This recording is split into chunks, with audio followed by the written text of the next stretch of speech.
আসসালামু আলাইকুম, কেমন আছেন সবাই? আশা করি সবাই ভালো আছেন। আলহামদুলিল্লাহ আমিও ভালো আছি। তো আজকে দেখাবো আমাদের নরসিংদীর বিখ্যাত একটা খাবার। তো এটা হচ্ছে চাপা শুটকির বড়া।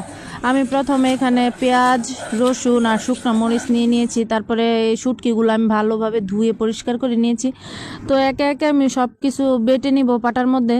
প্রথমে মরিচগুলো বেটে নিয়েছি, তারপরে পেঁয়াজ আর রসুন একসাথে বেটে নিয়েছি।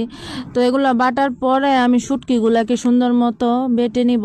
তো আমার বাটাবাটি শেষ। এখানে আমি সব কিছু একসাথে মিশিয়ে নিব। তো এখানে আমি লবণ, হালকা হলুদের গুঁড়া আর অল্প একটু মরিচের গুঁড়া দিয়ে দিয়েছি, আর একটু তেল দিয়ে দিয়েছি। তো এখানে আবার ভালোভাবে মিশিয়ে সুন্দর মতো পাতাগুলো ওর মধ্যে আমি বড়া দিয়ে দিব। তো একটা একটা করে সবগুলো বড়া দেওয়ার পরে আমি ফ্রাই প্যানে দিয়ে দিয়েছি। তো এরকম সুন্দর কালো কালো করে ভেজে নিয়েছি খুব সুন্দর মতো। এই বড়াটা কিন্তু খুব মজা।